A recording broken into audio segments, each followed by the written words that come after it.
So your first question is, how did you get into leadership in ministry and become a pastor? Well, I didn't choose ministry. That's number one. Ministry actually chose me.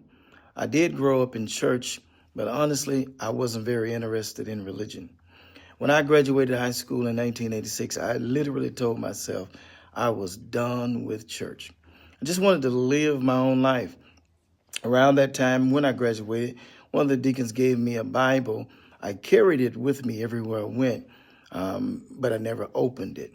But I didn't realize at that moment God was planting a seed in my life that would eventually come to fruition.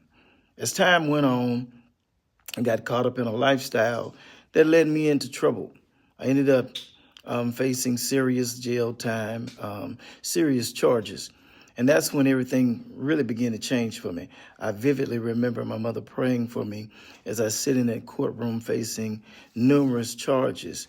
And at the end of the day, I was delivered from that, but it wasn't luck. It was God's mercy. And it was that day that I told my mother, I want whatever you have, because that's what just got me out of jail. From that moment, I knew God was calling me to something greater than what I'd ever been living for.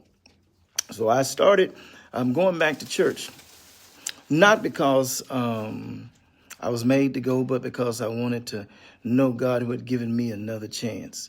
Over time, I did surrender my life to him and eventually became a minister working right alongside my father. 1993, my father would pass away. 1992, he would pass away, and I would step into the role of a pastor, not because I was looking for a position, but because I was willing to say yes to God's purpose for my life.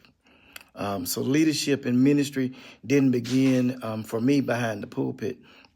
It began in a pit, in brokenness, in learning and serving. God used my past to prepare me to reach others who would feel hopeless or forgotten. Becoming a pastor wasn't about having all of the answers. It was about surrendering to the one who does. And yes, that has been a lifelong commitment for me. Been doing this for 33 years. I've been leading people, not to religion, but to a real relationship with Jesus Christ.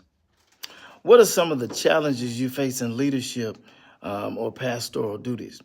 To answer that question, leadership is rewarding, but it's not always easy. The first challenge is people's expectations, because everyone wants something different. Some want you to be a counselor. Others want you to be an event planner, a preacher, a father figure, a community leader, even a mediator in conflict. And sometimes balancing those expectations without losing your peace requires wisdom and a whole lot of prayer. Another challenge for me is emotional fatigue. You carry other people's pain while you're trying to manage your own. You see marriages falling apart, youth losing direction, people struggling financially or spiritually, and you can't just turn it off. It stays with you. That's why it's important to have boundaries, rest, and renewal. Sometimes you'd have to step away. There's also the challenge of misunderstanding. Sometimes people will love your leadership until your leadership corrects them. You can preach grace and still be accused of judgment, or preach truth and be accused of a lack of compassion. That's why, as a pastor, your motives must stay pure before God, not before people. And then something else that I've learned is that leadership isn't always about being perfect. It's about being consistent, showing up, loving people, even when it's not easy. Your next question. Besides the grace and mercy of God, do you have anyone you can hold you accountable or help you stay content throughout your journey? Well, yes, I do. Every leader needs accountability. First, I actually have my wife, Lady Shamanda. She knows the real me, not just Pastor Nelson, but Anthony. She's not afraid to tell me what she thinks if I'm off balance or if I'm stretching myself too thin. That's a blessing because she helps me keep my heart grounded in humility and my mind focused on the purpose that is in front of me. I also have mentors and fellow mentors, or ministers who pour into me. We have honest conversations or dialogue, not just about ministry growth, but about character, temptation, stress, and family. You know, accountability doesn't make you weak, it keeps you safe. It's like a guardrail on a mountain road. It doesn't stop you from going forward, it keeps you from going over the edge. And then lastly, believe it or not, my students at the high school and members at Community Free Will help to keep me accountable in their own way. They remind me that what I teach, I have to live. There's nothing like having people who watch your example to make sure that you live your message that you preach about. Your next question, what rewards have you received while being a leader of a church? Well, honestly, the greatest rewards in ministry for me aren't material. They're transformational. Seeing lives changed, families restored, and people discovering who they actually are in Christ, that's priceless. Watching someone walking broken, confused, and discouraged, and later seeing them lead others, that's actually fruit of ministry for me. Another reward is legacy. When I see young people in the church taking leadership roles, preaching, teaching, and serving, it shows me that the work or the labor that I've done isn't in vain. I'm not just building a ministry, I'm building a movement of believers who know who their identity is and their purpose is. And personally, ministry has matured me. It has taught me patience, compassion, and how to love people, even when they're difficult to deal with. You know, God uses ministry not just to change others, but to refine you. That's the hidden reward. You become more like Christ in the process. Your next question, what is one way you keep the fire burning and serve God? That's a good question. I stay connected to the source, not the system. Ministry can drain you if you're always giving and never receiving.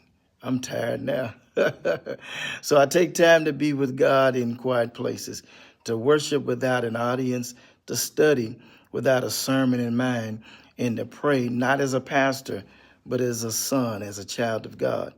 I also stay on fire by remembering why I actually started this.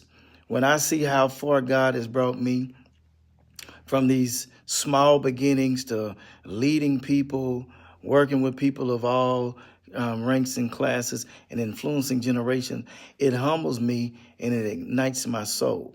Another way I stay passionate is by teaching and creating. Whether I'm writing devotionals, leading a class, mentoring youth, producing biblical content online, it keeps the word alive and fresh in me. Fire burns when it's fed, so I feed mine with worship, the word, and purpose. Next question is, what advice would you give your younger leader self? Well, I tell you, my younger self, slow down and grow steady. When you're young in leadership, you want to change the world overnight. But God grows leaders in seasons, not in seconds. I'd say, don't try to be everything to everybody. I'd really say that. Be faithful in what God called you to do. I'd remind myself that rejection is protection. Every no from people can be a yes from God. I'd also say, guard your peace in your heart, because people will come and people are going to go, but your relationship with God must remain consistent and constant. And finally, I tell my younger self, don't measure your worth by your audience. Measure it by your obedience. If God is pleased, then that's when you find out that you're successful. Next question. Any advice to upcoming leaders in the faith? Well, I have a few things, 3 at that. Character, calling, and compassion. Number 1, character. Your gifts can open doors, but only your character can keep you in there. Live with integrity when nobody's watching. Your calling. Make sure you know what God actually called you to do. Don't copy another person's ministry. Find your lane and stay in your lane. Then thirdly, compassion. Love people even when they're unlovable. Ministry isn't about titles. It's about towels. It's not who can stand on the platform, but who can kneel and serve others. And then never forget, leadership is stewardship. We don't own the people we serve. We're entrusted with their souls. Every time you stand before them, remember, you represent heaven. Keep your heart pure, your mind humble, and your focus always on Jesus.